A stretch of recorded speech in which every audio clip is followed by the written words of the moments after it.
नमस्कार, राजस्थान में हूं आपके साथ हेमंत कुमार। 5 के प्रहार में आज का मुद्दा आम जनता से यानी कि आपसे सीधा सरोकार रखने वाला है, क्योंकि पंचायत निकाय चुनाव की तैयारी चल रही है और इसी बीच जुबानी जंग भी जारी है। तो वहीं पूर्व मुख्यमंत्री अशोक गहलोत राजस्थान में पंचायती राज और नगरीय निकायों के चुनाव को लेकर के बड़ा सवाल उठाते हुए सोशल मीडिया एक्स पर यह लिखा कि 1.5 साल बनाम 5 साल की बात करने वाली बीजेपी सरकार की ऐसी दुर्गति हो रही है कि वो पंचायती राज और नगरीय निकायों के चुनाव तक नहीं करवा पा रही। अशोक गहलोत ने लिखा कि संविधान के अनुच्छेद 243 ई में स्पष्ट लिखा है कि पंचायती राज के चुनाव हर 5 साल में करवाए जाएंगे। इसे ध्यान से सुनिए, अनुच्छेद 243 ई, जिसमें लिखा है कि पंचायती राज के चुनाव हर 5 साल में करवाए जाएंगे। तो हर 5 साल में पंचायती राज के चुनाव करवाए जाएं, ये मांग पूर्व मुख्यमंत्री अशोक गहलोत ने की। उन्होंने लिखा कि राजस्थान की भाजपा सरकार हार के डर से सभी संवैधानिक प्रावधानों का उल्लंघन कर रही है। तो दूसरी तरफ पीसीसी चीफ गोविंद सिंह डोटासरा ने भी एक्स हैंडल पर सरकार पर संवैधानिक प्रावधानों की धज्जियां उड़ाकर पंचायत और निकाय चुनाव टालने के गंभीर आरोप लगाए। इधर बीजेपी ने कांग्रेस के तमाम आरोपों को खारिज करते हुए निकायों में बीजेपी की भारी जीत का दावा किया है। आज इसी पर चर्चा करेंगे। पहले रिपोर्ट देखिए।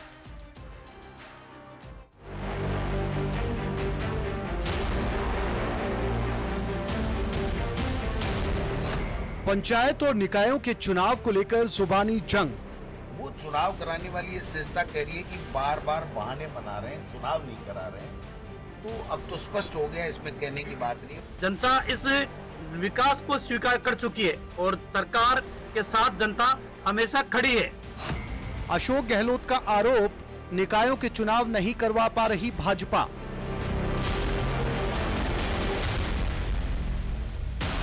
पूर्व सीएम बोले, हार के डर से संवैधानिक प्रावधानों का उल्लंघन कर रही भाजपा।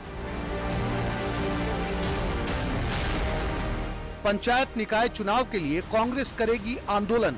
इन चुनावों को कराने के लिए भाजपा और न टाले, इसके लिए कांग्रेस पार्टी द्वारा आंदोलन किया जाएगा। बीजेपी ने खारिज किए कांग्रेस के आरोप। मैं पूर्व मुख्यमंत्री अशोक गहलोत जी से कहना चाहूंगा कि जितने भी चुनाव पिछले 1.5 साल के अंदर हुए हैं, चाहे वो पंचायत राज के हो चाहे नगर पालिका के हो, 90% से अधिक परिणाम भारतीय जनता पार्टी के पक्ष में है। पंचायत निकाय चुनाव की तैयारी, जुबानी जंग जारी।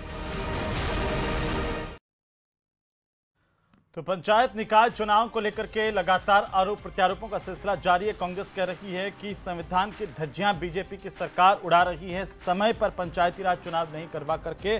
और साथ ही साथ इस बात का हवाला भी दिया कि जो प्रदेश के राज्य निर्वाचन आयुक्त है मधुकर गुप्ता, उन्होंने भी कहा कि सरकार नहीं चाहती कि निकाय चुनाव हो।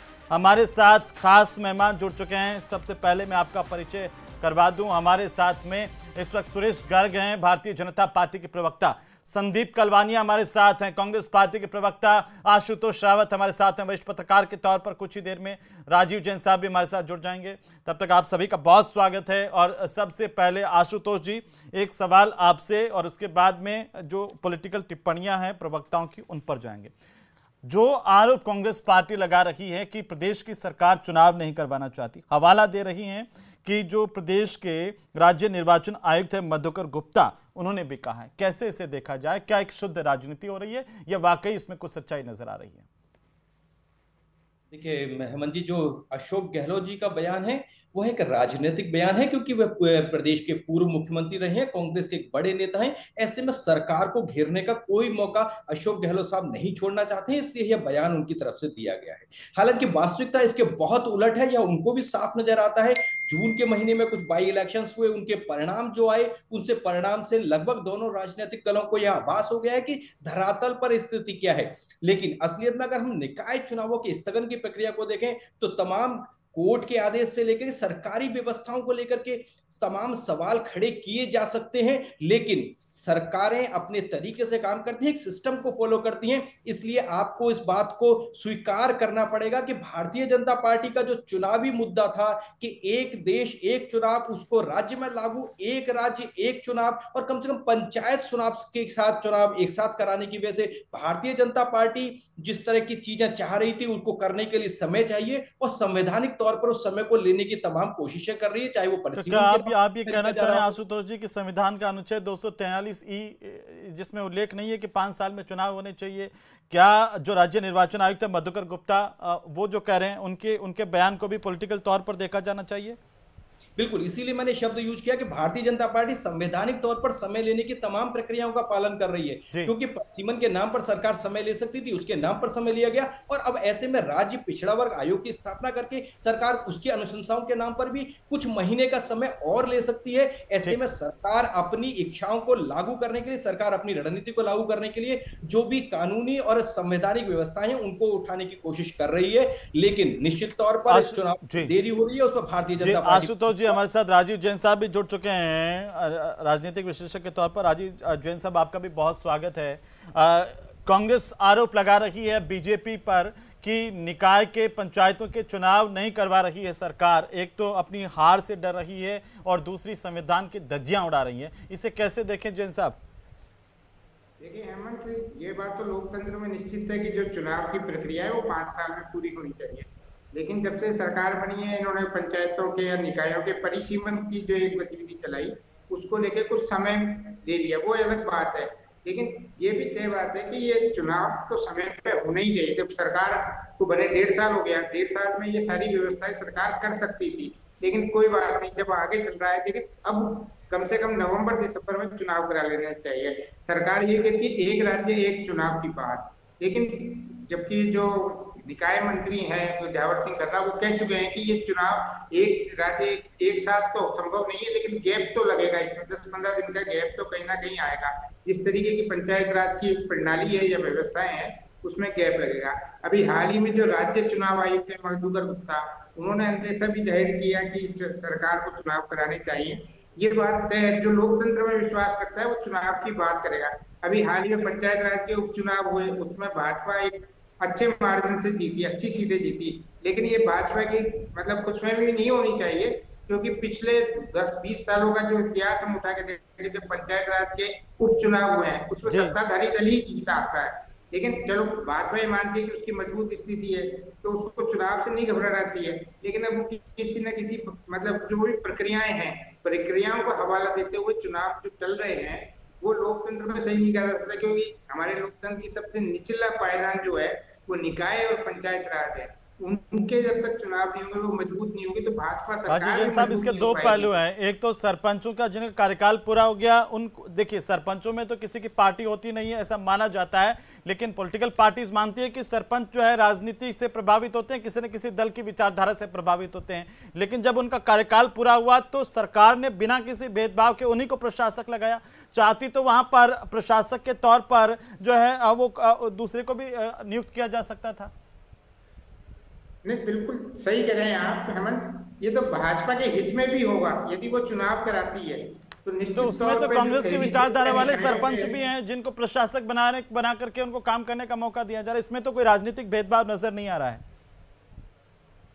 हाँ, इसमें कोई राजनीतिक भेदभाव नहीं है, लेकिन मतलब चुनाव एक प्रक्रिया जो है संवैधानिक प्रक्रिया को लेकर के सवाल है गर्ग साहब, बड़ा गंभीर सवाल है। और ये सवाल ये है कि लोकतंत्र की हत्या कर रहे हैं आप लोग प्रदेश में। जो सबसे छोटी अगर स्तर पर हम कहें सरकार होती है, गांव की सरकार, उसको ही आपने ध्वस्त कर दिया। गांव के लोग अब किसके पास जाएं, कहां जाएं, कैसे जाएं? और ये कांग्रेस का आरोप है कि आप संविधान के जो प्रावधान है उनका भी हनन कर रहे हैं। ऐसा क्यों कर रहे हैं? देखिए हेमंत भाई, हमारे मुख्यमंत्री भजन लाल जी जब मुख्यमंत्री बने थे, इसके बाद से राजस्थान के अंदर सुशासन चल रहा है। 1.5 साल से हमने राजस्थान के अंदर विकास किया है, जो 5 साल में वो नहीं कर पाए, हम 1.5 साल में किए। जहां तक चुनाव की बात है तो हमने शुरू से बोल रहे हैं कि भाई एक राज्य एक चुनाव, एक राज्य एक चुनाव की नीति पे हम राजस्थान में चलना चाहते हैं। तो जब एक राज्य एक चुनाव और फिर परिसीमन की बात आती है, अब आप ये देख रही है कि गहलोत जी ने जाते जाते कई जिले बनाए थे जिनका कोई औचित्य नहीं था। जब उन जिलों को बनाया तो उनके अंदर पंचायत समिति बनी और उसके अंदर गांव भी थे। तो अब इसके बाद में उन जिलों को हटा दिया गया। इसके बाद में 3 संभाग बनाए थे, 3 संभाग समाप्त कर दिए गए। तो अब जब संभाग समाप्त किए, जिले समाप्त किए, तो उनके अंदर जो पंचायत समितियां जुड़ी हुई थी, जो ग्राम पंचायतें जुड़ी हुई थी, उनका परिसीमन होना बहुत जरूरी था। तो इन सब चीजों में समय लग रहा है और हम चाहते हैं कि पूरे राजस्थान के अंदर एक ही टाइम पे चुनाव हो। नहीं, ये तो जनता के साथ धोखा है ना गर्ग साहब, वो कह रहे हैं, अशोक गहलोत कह रहे हैं गर्ग साहब, पूर्व मुख्यमंत्रियों कह रहे हैं कि अनुच्छेद 243E जिसमें साफ लिखा है कि पंचायती राज के चुनाव हर 5 साल में करवाए जाएंगे, और आपने वो समय सीमा को ध्वस्त कर दिया। हेमंत भाई मैं ये कहना चाहता हूं कि कांग्रेस ने हमेशा संविधान की अवहेलना करी है। जब भी कोई संविधान की बात आती है तो सबसे ज्यादा अगर संविधान की धज्जियां उड़ाई है तो वो कांग्रेस ने उड़ाई है। चाहे बाबा साहब भीमराव अंबेडकर जी को की अवहेलना करने वाली बात हो, चाहे धारा 370 वाली बात हो, या देश के टुकड़े करने वाली बात हो, कहीं पे भी, या चाहे आपातकाल लगाने वाली बात हो, सब जगह अगर कांग्रेस ने अगर संविधान की धज्जियां उड़ाई है तो वो कांग्रेस उड़ाई है। आप धज्जियां नहीं उड़ा रहे हैं, इन्होंने ये पंचायती राज के चुनाव करके आप संविधान का बढ़ावा दे रहे हैं। चलो मुझे ये बताइए हेमंत भाई, अगर अभी उपचुनाव हुए थे, उपचुनाव के अंदर जितने भी उपचुनाव हुए उसमें 95% भारतीय जनता पार्टी के आप मुझे बताइए कि जहां पर दूसरा हेमंत भाई निकाय के उपचुनाव होने थे वहां पर भी आपने नहीं करवाया, उसमें भी डिले किया। उसमें कौन सी तहसील का गठन आड़े आ रहा था? बता दीजिए कि क्या भारतीय जनता पार्टी का प्रशासक नियुक्त किया या सरकारी आदमी को नियुक्त किया? जहां पे जिस पार्टी का चेयरमैन हो या सरपंच हो तो प्रशासक नियुक्त किया ना, उसमें तो हमने भेदभाव नहीं किया ना उसमें पर।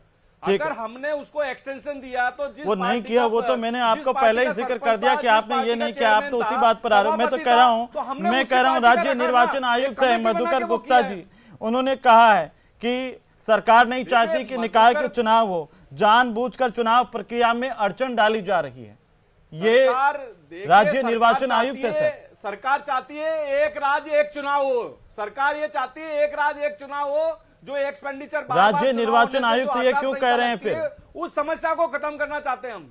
राज्य निर्वाचन आयुक्त ये क्यों कह रहे हैं कि सरकार नहीं चाहती कि निकाय के चुनाव हो और चुनाव प्रक्रिया में जानबूझकर अड़चन डाली जाए? हम ये कह रहे हैं, देखिए हेमंत भाई, हम तो ये चाहते हैं कि सरकार का खर्चा कम हो, उससे समय की बचत हो, और जो बार बार आचार संहिता लग जाती है हर चुनाव में, तो उस आचार संहिता की वजह से जो परेशानी होती है, डेवलपमेंट रुक जाता है, विकास। सरकार आचार संहिता तो ठीक है, लेकिन लोगों के काम नहीं हो पा रहे हैं। आपने जिन पंचायतों को मैंने आज ही पता किया, जिन पंचायतों को आपने अपग्रेड किया उसमें भी फंड नहीं जारी हुआ है अपग्रेड करने के बाद।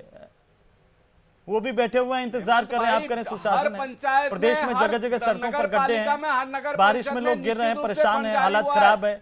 ये सब जो बिल्कुल छोटी जगह पर जो काम होने चाहिए थे वो तो पंचायतें, नगर पालिकाएं, नगर परिषदें वही बेहतर तरीके से करवाती है ना।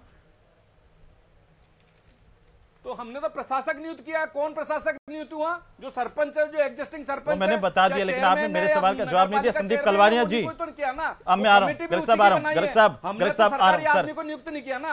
ठीक है गर्ग साहब, वो तो मैंने बता दिया था पहले। जो आप वाली बात थी, जो सही बात है वो सही बात है, वो मैंने बता दिया था कि आपने किसी तरह का कोई भेदभाव नहीं किया, वो तो मैंने पहले ही कह दिया था। संदीप कलवानिया जी, क्यों आपको कांग्रेस पार्टी को लगता है कि भाई लोकतंत्र का हनन हो रहा है? देखिए हेमंत जी, इस मुद्दे को लेकर अपने पहले भी डिबेट हो चुकी है। आपको मैं एक थोड़ा सा सिलसिलेवार तरीके से मैं बताऊंगा। नगरीय निकाय और ग्राम पंचायतें और पंचायत समितियां और जिला परिषदें, ये एक ग्रामीण विकास की और शहरी विकास के लिए बहुत बड़ी भूमिका अदा करती हैं। इनकी बहुत सारी योजनाएं संचालित होती हैं जो आम पब्लिक से जुड़ी हुई होती हैं। अब आप देखें, संविधान के अनुच्छेद 243E में स्पष्ट प्रावधान है कि इन संस्थाओं का कार्यकाल 5 साल का होगा और 5 साल के बाद में चुनाव कराए जाएंगे। मगर यहां पर उल्टी स्थिति हो रही है। आप देखें कि जनवरी 2025 में 7000 से अधिक ग्राम पंचायतों का कार्यकाल पूरा हो गया है। ये कह रहे हैं कि हम जिले बना दिए, उनका पुनर्गठन कर रहे हैं। तो सर, इनकी सरकार बने 18 महीने का कार्यकाल पूरा हो गया है। अगर जिन पंचायतों का या जिनको इनको पुनर्गठन करना था, ये सत्ता में नवंबर 2023 से बैठे हैं, तो इनको पुनर्गठन की प्रक्रिया भी करनी चाहिए थी, पुनर्सीमांकन की प्रक्रिया भी करनी चाहिए थी। इनको पता था कि इनको चुनाव, इनका कार्यकाल पूरा होना है। तो संवैधानिक प्रावधानों की, संवैधानिक बाध्यताओं और प्रावधानों की पूर्ति करने की जिम्मेदारी राज्य सरकार की है। सर, आप देखिए हेमंत जी, मैं 1 मिनट भी नहीं बोला, 1 सेकंड के लिए नहीं बोला। हेमंत जी, आप इनको रोक लें, मेरी बात रखने दें, अन्यथा ऐसे डिबेट नहीं हो पाएगी। ये संवैधानिक प्रावधानों की मखौल उड़ा रहे हैं, ये प्रशासक नियुक्त कर रहे हैं, चुनाव करने से डर रहे हैं। गर्ग साहब, एक बार उनकी टिप्पणी हो जाने दीजिए ना, उसके बाद मैं आपके पास आ जाऊंगा। उसके बाद आप जमकर डिबेट कीजिए। मैं थोड़ा सा 40 सेकंड में बोल लें। हाँ कलवानिया जी, बताइए, बोलिए। कैसे उड़ा रहे हैं भाई इन्होंने प्रशासन। अभी अब मेरे को ये समझाइए कि मुझे ये बताइए कि ग्राम पंचायतों के चुनाव जो है वो समय पर नहीं होने से इनको क्या फायदा है? क्योंकि सरपंच और जो पहले से चुने हुए थे आपकी सरकार के दौरान उन्हीं को इन्होंने जिम्मेदारी दे दी। बीजेपी को क्या फायदा है मुझे बताइए। सिर्फ ग्राम पंचायतों को ही नहीं जोड़े आप। मैं आपको बताऊं ग्राम पंचायत ही नहीं, अपने राजस्थान में त्रिस्तरीय पंचायत राज व्यवस्थाएं हैं। ग्राम मुझे पता है कि त्रिस्तरीय पंचायती राज व्यवस्था है। इन तीनों के ही कार्यकाल पूरे हो चुके हैं अधिकांश के, और तीनों के ये चुनाव नहीं करा रहे। मुझे ये बात समझाइए कि मुझे ये बताइए कि सरकार को क्या फायदा है। सुनिए तो सही सर, मैं वो उसी बात सरकार की तरफ से ये पक्ष है, सरकार की तरफ से ये पक्ष है। सुनिए, जो वादे किए थे जनता से वादे किए थे इन्होंने, सरकार ने, भारतीय जनता पार्टी, वो तो यही कह रहे हैं कि भाई आम जनता पर चुनाव का भार नहीं पड़े, इसलिए हम इसको। और अच्छा सुनिए संदीप जी एक बार मेरी बात सुन लीजिए। आपको पता है कि उत्तराखंड के अंदर इन पंचायती राज चुनाव को लेकर के हाईकोर्ट ने सुनवाई करते हुए आपकी सरकार को क्या बोला?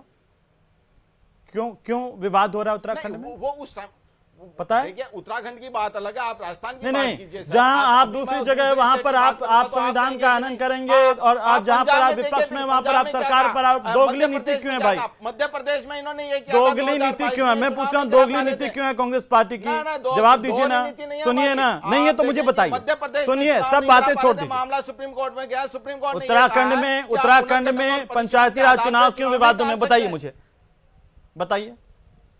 नहीं, वहां का वही सीमांकन वाला वही मामला उत्तराखंड में नहीं, वही मामला नहीं होता है। मुझे बताइए ना क्या बात है? आपकी सरकार है ना, और आप सजगता के साथ संविधान बचाने निकले ना। और मैं आपको बताऊं, ये जो जिनको कोर्ट कर रहे हैं, सुनिए सर, आप देखें कलवानिया साहब, एक बार बात सुन लीजिए मेरी, मैं आपकी पूरी बात सुनूंगा। ये जो रिटायर्ड IAS अधिकारी और प्रदेश के निर्वाचन आयुक्त है मधुकर गुप्ता जी, ये कौन है बताइए? किसके समय में इनकी नियुक्ति हुई?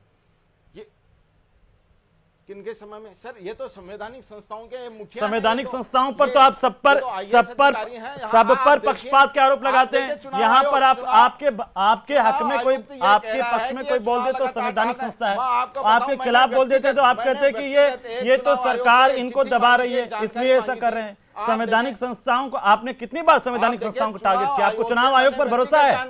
मैं पूछना चाह रहा हूं, आपको चुनाव आयोग पर भरोसा है तो फिर ईवीएम पर सवाल क्यों उठाए? चुनाव आयोग तो लगातार कह रहा है कि आप चुनाव नहीं करा पा रही।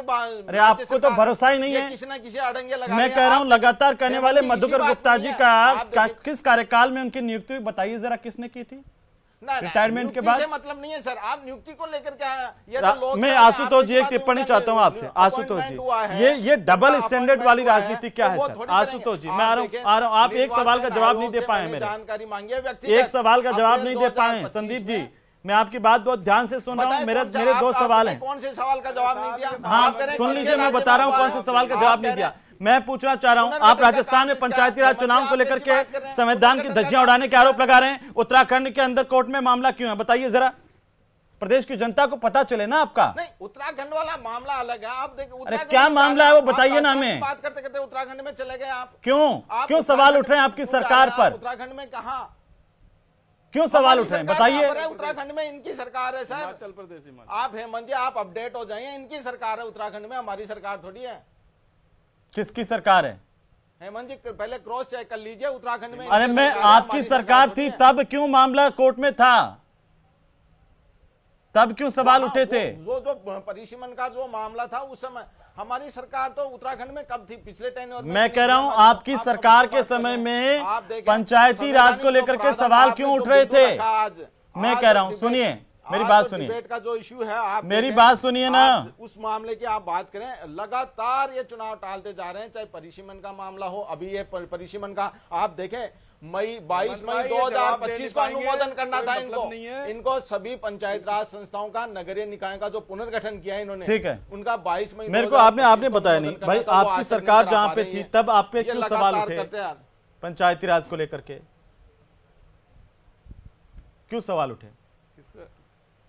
क्यों ये स्टैंडर्ड क्यों? सुरेश गर्ग साहब ये बताइए, ये आरोप लगा रहे हैं बार बार कि आप इस तरह से मखौल बना रखा है आपने और आप कह रहे हैं हम संविधान बचा रहे हैं।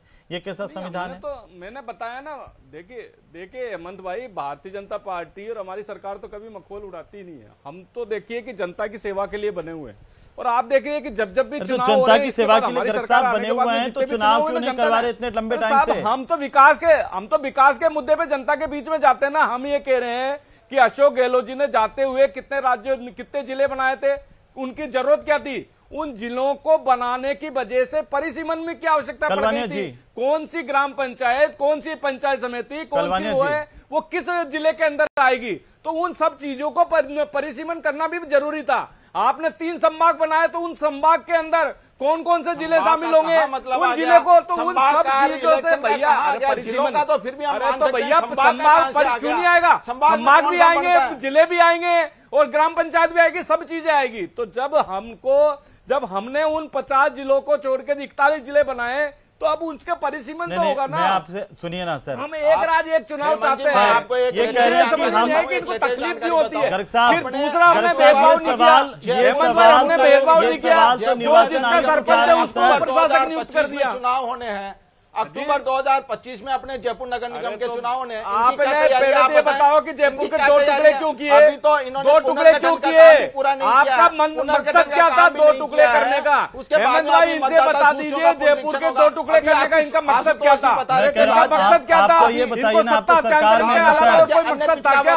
इन्होंने जब दिल्ली के अंदर एक एमएलसी है, जब बॉम्बे के अंदर एक नगर निगम है, के अंदर 2 नगर निगम की क्या जरूरत थी? गर्ग साहब ये सवाल खुद निर्वाचन आयुक्त उठा रहे हैं। गर्ग साहब क्यों जरूरत थी? गर्ग साहब निर्वाचन आयुक्त, राज्य निर्वाचन आयुक्त ये सवाल उठा रहे हैं, वो गलत है क्या? सूचना के अधिकार के तहत जानकारी मांगी है, बाकायदा निर्वाचन आयोग ये कह रहा है कि अभी पंचायतों का पुनर्गठन और परिसीमन का काम चल रहा है, हम कोई उपलब्ध नहीं करा सकते। आप देखें इसका जवाब दीजिए ना, इनके अंदर परिसीमन होना नहीं करवाना चाहते हैं चुनाव। पंचायत समितियां कौन से ग्राम पंचायत कौन सी पंचायत समिति में आएगी, वो पंचायत समिति कौन से जिले में आएगी? हाई कोर्ट में जैसे ब्यावर जिला बना है, इस मामले को लेकर याचिकाएं दायर है, ये चुनाव क्यों नहीं करा पा रहे? 200 संविधान के प्रावधान 243 पड़ेगा ना, ये प्रावधान की पालना क्यों नहीं करा पा रहे?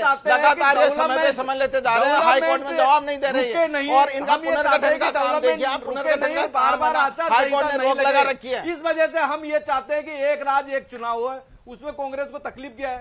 हम तो कांग्रेस को नहीं सर, गर्ग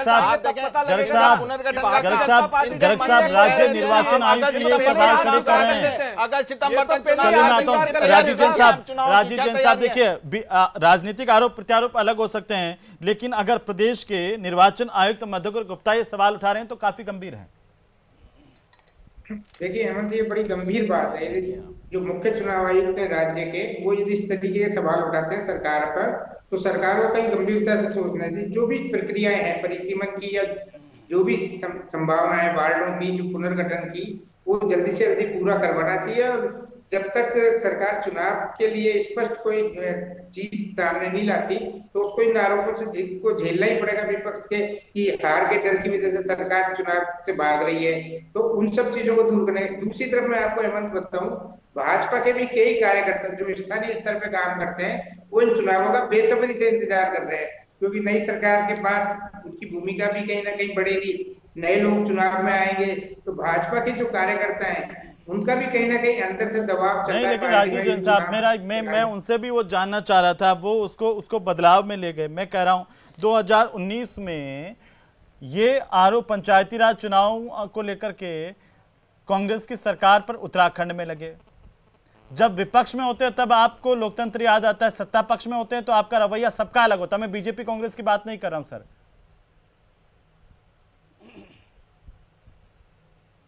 राजीव जैन साहब, हाँ नहीं, ये तो मतलब राजनीतिक दलों का एक सियासी वार प्रतिवार है। जब भी सत्ता में होते हैं तो इनके कथनी करने में अंतर आ जाता है, विपक्ष में होते हैं तो दूसरी चीज करने लग जाते हैं।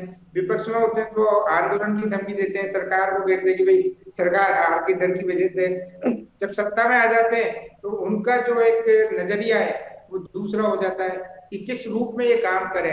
लेकिन ये तय बात है कि जो स्थानीय निकाय पंचायत राज है उनकी मजबूती के लिए दोनों दल कहते हैं, लेकिन जो मजबूती जो धरातल पे काम होना चाहिए, चाहे वो कांग्रेस हो चाहे भाजपा हो, धरातल पे वो कहीं मजबूती के लिए काम नहीं करती, वो अपने सियासी फायदे के लिए ही सब चीजें। आप बताइए राजीव जैन साहब, आपने राजस्थान की राजनीति को बहुत अच्छे से देखा, कांग्रेस की सरकार राजस्थान में थी, सरपंच कैसे लगातार अपने अधिकारों को लेकर के बार बार पूरे 5 साल तक आवाज उठाते रहे। आपको याद है ना ये बात? तब लोकतंत्र का आनंद नहीं हो रहा था, तब लोकतंत्र का आनंद नहीं होता है, तब लोकतंत्र की नहीं सोची जाती है। और आज बीजेपी अलग अलग दुआएं दे रही है, लेकिन जब प्रदेश के निर्वाचन आयुक्त मधुकर गुप्ता ये सवाल उठा रहे हैं तो बड़ा गंभीर है, इस पर भी जवाब दिया जाना चाहिए। ये सत्ता पक्ष और विपक्ष दोनों के लिए गंभीर बात है। आशुतोष रावत साहब। बिल्कुल हेमंत जी, निश्चित तौर पर जो सवाल उठ रहे हैं, चाहे वो मुख्य चुनाव आयोग की तरफ से उठ रहे हो या जनता के बीच में उठ रहे हो, वो स्वाभाविक तौर और भारतीय जनता पार्टी को उन तमाम सवालों का सामना करना पड़ेगा। लेकिन उसके बचाव के साथ में हमको यह भी देखना पड़ेगा कि पार्टी को अपने बचाव के साथ में संवैधानिक व्यवस्थाओं को लागू कैसे करना है। और एक चीज इसमें सबसे महत्वपूर्ण है हेमंत जी, वो यह है कि यह जो छोटी व्यवस्थाएं हैं, वो प्रशासनिक व्यवस्थाएं, वो विकास के लिए तो जरूरी है, लेकिन राजनीतिक दलों के लिए असलियत में यह अपने दल की स्थिति को मजबूत करने का आधार है। उसी को ध्यान में रखते हुए अशोक गहलोत ने तमाम नई चीजें बनाई, नए परिसीमन किए, और अब भारतीय जनता पार्टी जल्दी से जवाब दे दीजिए, 10 सेकंड आपके पास और 10 सेकंड फिर मैं गर्ग साहब को दूंगा जी। देखिए, हमारा लगातार ये मांग है कि राजस्थान में जिन पंचायती राज संस्थाओं या नगरीय निकायों का जो कार्यकाल पूरा हो गया, निश्चित रूप से संवैधानिक प्रावधानों की भारतीय जनता पार्टी को उनकी पालना करनी चाहिए और तुरंत प्रभाव से इनके चुनाव कराने चाहिए, न कि किसी भी कारण से इनको चुनाव को लगातार टालना चाहिए। इस वजह से क्या हो रहा है कि जो ग्रामीण विकास या शहरी विकास की जो विकास की योजनाएं हैं वो काफी प्रभावित हो रही हैं। गर्ग साहब बोलिए। देखिए, हम तो एक राज्य एक चुनाव के पक्षधर है और उसी के लक्ष्य को प्राप्त करने के लिए आगे बढ़ रहे हैं। ये सवाल कांग्रेस नहीं उठा रही है, सवाल प्रदेश के निर्वाचन आयुक्त उठा रहे हैं सर, कि आप दखलंदाजी कर रहे हैं, आप समय पर चुनाव नहीं चाहते हैं, आपकी मंशा क्या है? साहब हेमंत भाई, हमारा एक ही लक्ष्य है, राज्य के अंदर बार बार आचार संहिता नहीं लगनी चाहिए, एक राज्य एक चुनाव होने चाहिए, खर्चे की बचत होनी चाहिए। चलिए, बहुत शुक्रिया इस चर्चा में शामिल होने के लिए। सरकार के अपने तर्क हैं और विपक्ष के अपने तर्क, इसी बीच आप जनता हैं जिसके तर्क क्या हैं वो आप बेहतर जानते हैं, लेकिन सरकार ये करे कि हम जनहित के लिए ही ऐसा कर रहे हैं, जरा सोचिए।